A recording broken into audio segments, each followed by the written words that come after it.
Hey guys, Travis from Hollywood DJ here. Today I'm going to go over the Cloudlifter and the Triton Fet Head. So we're going to go over we're going to use the CL-1 Cloudlifter against the Fet Head and just kind of see what the differences are, see which ones may be noisier or not, and kind of test them out. I've been using the Cloudlifter for quite a while now with my SM7B. This is what I use for my studio here, and it gives the SM7B a lot more gain, and if you have kind of a noisy preamp, it's going to help you not have to crank your preamp up to get the volume that you would like into your DAW.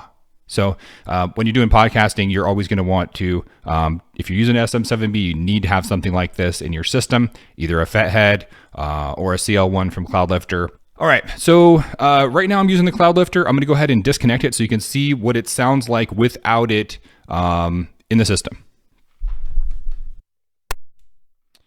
Okay, can you hear me? Can you hear me now? So yeah, I can't even hear myself in my phones right now. I'm gonna go ahead and crank up the preamp here. I'm using a Scarlett. You can even hear me. A Scarlett. Hey, I'm back. Okay, so it's cranked all the way up now, like it's maxed out.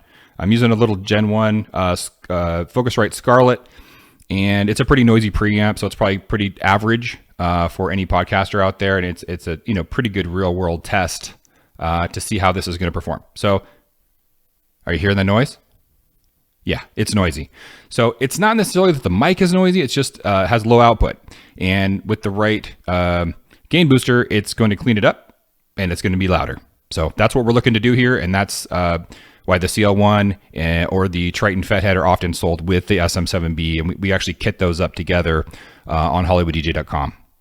All right, so I'm gonna go ahead and put it in the Cloudlifter, and you can kind of see, just to kind of reiterate our baseline. Let's turn this down a bit. All right, so now we're at like maybe a little under 3/4, something like that. So we're still cranked up pretty loud, but that's a safe range for this preamp, and it's not really introducing a bunch of noise. You can hear a tiny bit of noise. Might be some of my room noise here. Not much though. Sounds pretty good.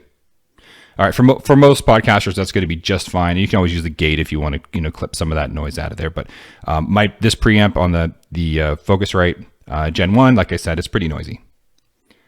Okay, so now let's try the Triton Fet Head. Here we go. Okay, oh yeah. All right. Fet Head is in place. We've got way more gain. Now you can hear a little bit of background noise or a little bit of extra or system noise here, a little white noise, because it's cranked up so much more. As you can see, the gain on the Focusrite is blasting. So I'm going to crank it. I'm going to turn it down a little bit since we've got so much more gain here. All right, let's check that. Yeah, there we go. That's more like it. So now we've got a little bit of headroom, and we've got plenty of output. So I guess back and forth, I'm hearing less. I'm hearing actually probably more. I don't know if you guys can hear it there, or how good the audio is on your system and on YouTube, right? But how it's going to translate. But on my system here, I'm hearing basically no noise. It's probably just the system noise from the headphone amplifier on this system. I'm hearing almost no noise. So the cool part about this test, I guess we just figured out, is that Triton Fet Head, what it's trying to do is help get rid of some system noise by not having to crank up your kind of cheaper preamp, because the SM7B has such a low output, right? So if you have a great preamp, awesome. You have the right impedance for the SM7B, great. But most people are not going to have that, so you're going to need, a Triton Fet Head, or you're going to need CL-1 Cloudlifter. I'm going to say the Triton Fet Head is definitely my choice for this particular preamp, because this preamp sucks.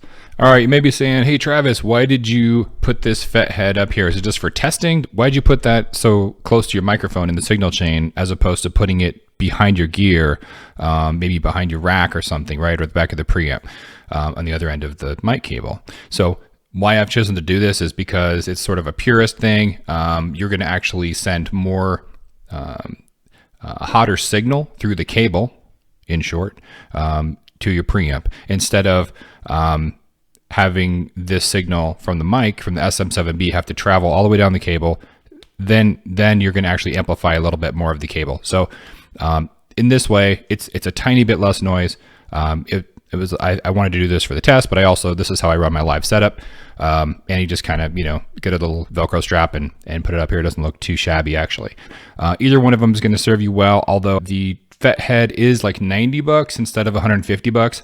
So that's nice. And it has a smaller form factor if that matters to you. So those are some things to consider when you're shopping for a gain booster for your SM7B. If you found this video helpful, make sure to give us a subscribe and a like on YouTube, on the Hollywood DJ YouTube channel, and give us a call or leave us a question in the comments section. We'll get back to you right away. I hope you get your SM7B sounding amazing with one of these gain boosters from Cloudlifter or Triton.